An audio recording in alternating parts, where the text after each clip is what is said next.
Mesdames, Messieurs, bonsoir. Vous adorez lire, vous aimez être entouré de livres. J'ai ce qu'il vous faut, c'est le premier salon du livre à Wallin qui a lieu ce dimanche et on va en parler aujourd'hui avec son organisatrice. Laurence Legrand, bonsoir. Bonsoir. Alors tout d'abord, je pense que ce sont des mois de travail dont il va y avoir l'aboutissement ce dimanche. Qu'est-ce qui vous a motivé à mettre en place ce salon du livre à Wallin ? En fait, j'ai sorti mon premier roman au mois de janvier. Oui, on va en reparler d'ailleurs. Et donc, quand on enlève sa casquette d'auteur, on met sa casquette de promoteur. Il faut faire la promotion du livre. Et donc, on cherche des endroits pour le promouvoir. Et donc, je me suis mis en quête de salon du livre. Et la plupart sont complets pour l'année. Et donc, je me suis dit, tiens, finalement, est-ce que j'en organiserais pas un moi-même ? Et j'ai lancé sur Facebook, sur une page Les Salons du Livre de Belgique, est-ce qu'il y a des auteurs intéressés à participer à un salon ? Et j'ai été inondée de oui, on vient. Et donc, j'ai contacté la commune qui, assez rapidement, m'a soutenue et m'a dit oui, c'est bon, la salle du Fenil est libre, comment est-ce qu'on peut t'aider ? Et hop, c'est parti. Ça fait 2 mois que je suis occupée non-stop. Beaucoup de demandes finalement à rejoindre ce salon. Pour quelles raisons ? C'est vraiment un aspect publicitaire, aussi l'aspect rencontre qui compte ? Oui, en fait, il y a les deux. On a besoin de trouver notre public en fait en tant qu'auteur et de pouvoir échanger et de faire des dédicaces. C'est ça qu'on aime bien. On aime bien rencontrer notre lecteur et savoir si ça plaît. Et puis aussi simplement de vendre notre livre. Voilà, c'est pas toujours évident de rentrer dans une librairie, déposer nos livres. Et donc, c'est un très bon moyen. Vous espérez donc avoir des lecteurs et aussi peut-être des libraires aussi que vous pourriez oui, ce serait vraiment bien aussi effectivement de pouvoir amener des libraires jusqu'à nous dimanche et qu'il y ait des contacts, bien sûr. Ouais. Alors dans ces auteurs, combien sont-ils ? Vous avez dit, je pense qu'il n'y a plus de place, donc combien sont-ils ? Et ça couvre vraiment un peu tous les styles aussi littéraires ? Oui, donc il y a plus d'une cinquantaine, je dirais même 60 d'auteurs qui ont répondu présents. Il y a aussi 6 à 7 éditeurs, donc qui aussi amènent une série d'auteurs avec eux. Et à tous les genres, oui, effectivement, on a le thriller, le polar, le fantastique, la fantaisie, des récits de vie aussi, des personnes qui témoignent d'un parcours, que ce soit par rapport à la fibromyalgie, le Covid long. Oui, il y a vraiment, il y a de la poésie aussi, oui. Des nouvelles, et alors beaucoup pour les enfants en fait. J'étais assez étonnée. En fait, finalement, il y a beaucoup de gens qui écrivent pour les enfants parce qu'on a des choses à leur raconter. On a envie qu'ils continuent à lire, en fait. Oui. Et puis, vous l'avez dit, il y a des éditeurs présents. Il y a notamment les éditions Mijade qui éditent justement des albums pour la jeunesse et qui est wallinoise aussi, cette édition. Mais oui, et en fait, je l'ignorais tout à fait. C'est la commune, en fait, qui m'a mis en contact avec Diane des éditions Mijade. Et Diane, en fait, qui organise tous les mois... puisqu'elle est wallinoise, en fait, elle met à disposition son stock. On en voit quelques images. Et oui, en fait, j'ai été la rencontrer. Et c'est vraiment, c'est une caverne d'Ali Baba, on va dire, plein de joyaux. Et donc, je suis ravie qu'elle sera là avec une partie seulement de son stock. Et donc, ça va être tout à fait. Il va y avoir un phare aussi donc, de livres jeunesse. Et il y a plein d'autres auteurs. Il y a les éditions entre 2 pages aussi qui sont dans la jeunesse.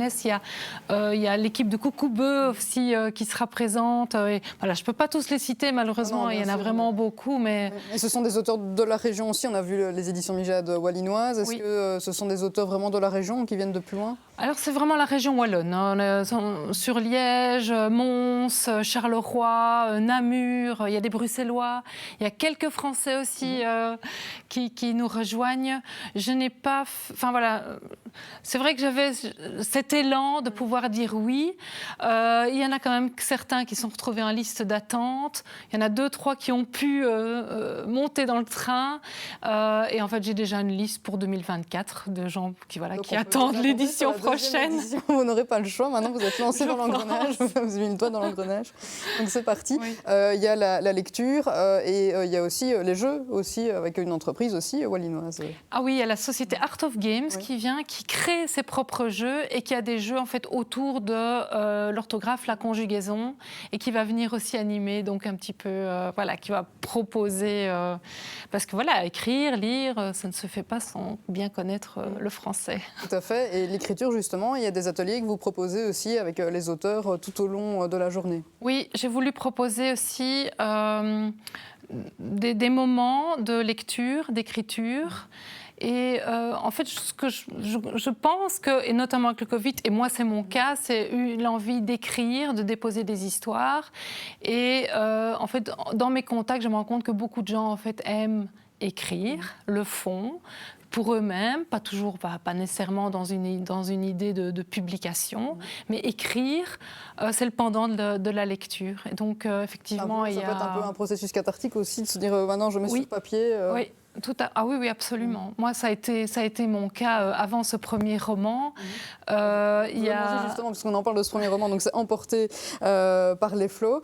Et donc, je pense que vous aviez écrit quand vous étiez jeune, et puis vous avez mis ça entre parenthèses, et vous y revenez quelques années plus tard. J'ai toujours écrit, j'ai toujours eu envie, j'ai toujours eu besoin en fait de déposer mes réflexions ou d'inventer des histoires. Et voilà, tout ça est resté très personnel.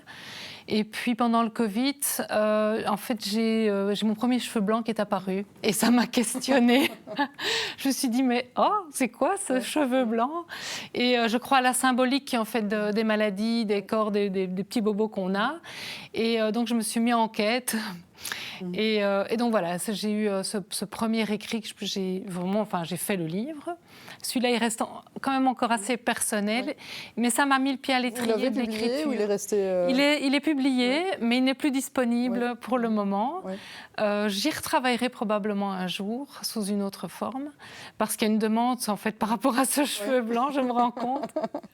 Mais je n'étais pas rentrée dans cette démarche comme je suis aujourd'hui avec Emporté par les flots, qui est un roman qui est inspiré évidemment de beaucoup de choses que j'ai vécues moi-même, mais c'est un roman et je suis vraiment contente de tout ce processus d'écriture et ici maintenant de le mettre à disposition des lecteurs. C'est l'histoire, on va expliquer, de Marion et Maxime, dont l'histoire est assez compliquée au fil des dernières années parce qu'ils ont perdu un enfant durant la grossesse.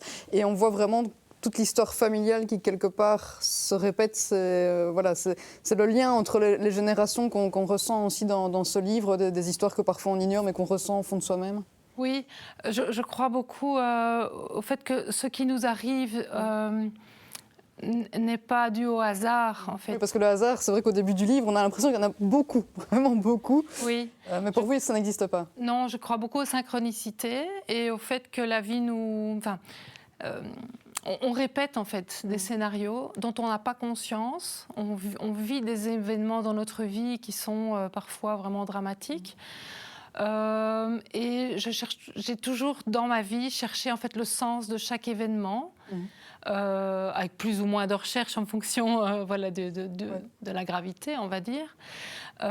Et donc oui, je voulais montrer que ce qui leur arrive, ils peuvent y donner du sens. Et en donnant du sens et en comprenant en fait d'où ça vient, on peut se libérer, on peut avancer dans sa vie.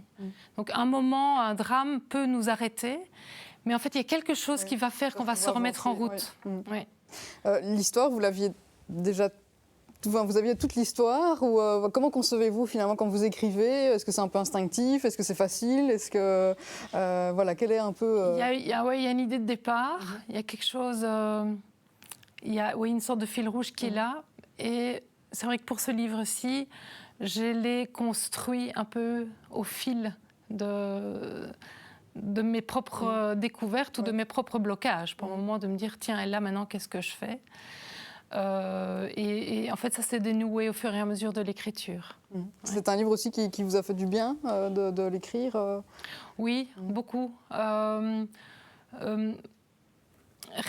que chaque fois, en fait, quand je le reprends en main, je me rends compte en fait, de tout ce que ça a dénoué en moi. Je n'ai pas vécu le drame de la perte d'un enfant, mais j'ai vécu un drame d'une sorte d'arrêt sur image dans ma vie.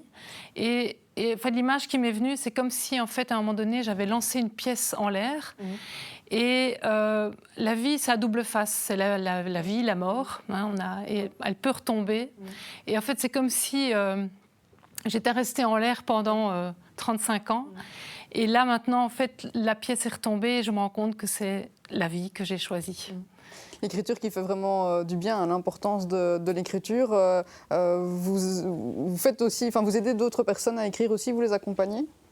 Oui, en tout cas, c'est mon vœu. Je me rends compte combien l'écriture, en fait, permet de mieux se connaître et de dénouer des nœuds qu'on a en nous.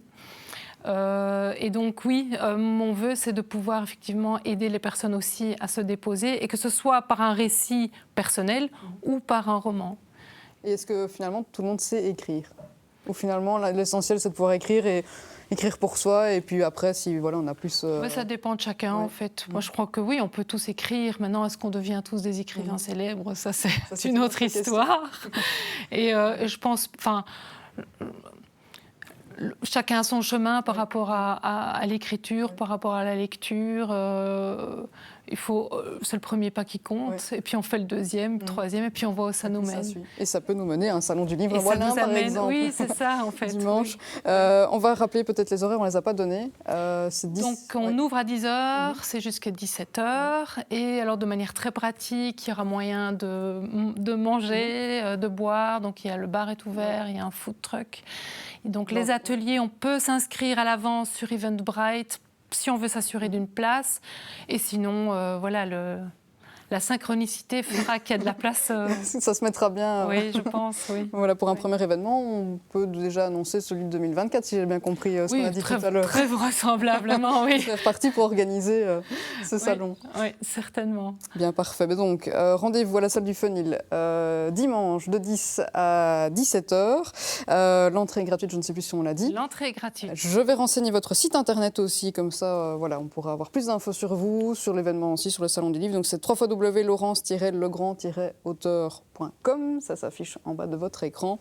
Emporté par les flots, c'est votre premier roman, et donc on pourra vous rencontrer et avoir des dédicaces aussi. Exact. Et oui, parfait. je Dimanche. trouverai un moment pour venir faire des dédicaces. Vous avez un stand dimanche ? Oui, je me suis prévu une petite place, mais il faudra peut-être me chercher un moment ou l'autre. Un peu en quatre. Pour un petit peu, voilà, je serai en support aussi. Beaucoup des auteurs, pour moi, c'est vraiment quelque chose qui me tient à cœur. C'est d'aider aussi les autres à réussir et à faire parler d'eux. Et sur la page Facebook aussi, on peut avoir plein d'informations. Pour le salon. Pour le salon. Eh bien, merci beaucoup Laurence Delegrand. Je vous souhaite plein de succès pour cette première édition. Merci à vous. Merci à vous de nous avoir suivis. Passez un excellent week-end. À bientôt.